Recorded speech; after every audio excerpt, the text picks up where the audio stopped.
Hey guys, how you going? This is BillyEatWorld again. Thanks for stopping by, and just remember, if you like what you see, don't forget to hit that like button. Also, feel free to take a look at some of my other Battlefield videos if you like. You can find them all in a playlist in the description down below. But anyway, if you've been keeping up with this channel, you know that lately I've been making a few videos on my wish list for BF5.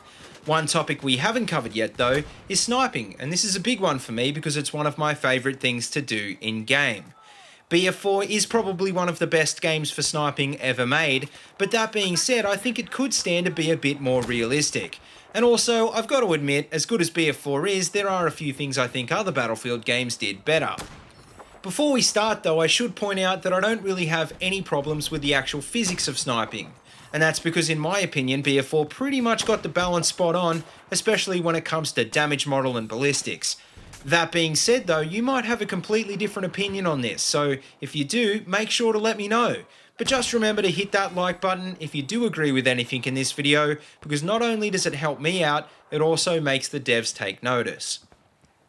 But anyway, to kick off, the first thing on this list is scope glint, which is something I know a lot of people have a big problem with.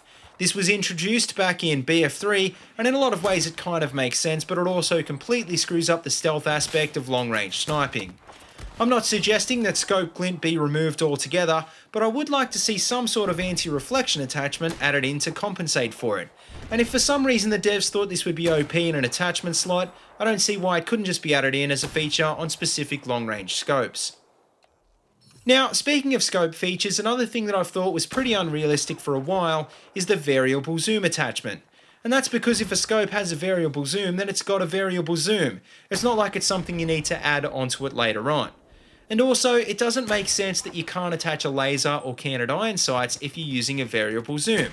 So I think DICE should just get rid of this attachment altogether, because it makes a lot more sense as a standard feature on all of the long-range scopes.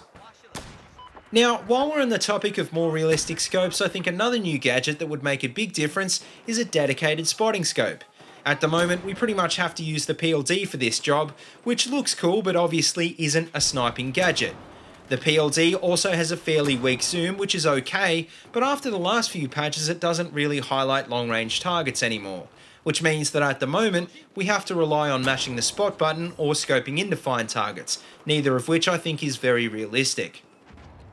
Now, as well as a spotting scope, another gadget sniper teams use in the field is a ballistic calculator.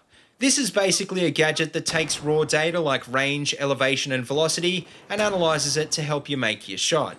Obviously a full-on calculator would be a little too complicated for this game, but I think it could work by adding a marker to your scope for a short time. And I think as long as it had a long enough animation time and a decent cooldown, it wouldn't be OP either, because it would pretty much only work on stationary targets.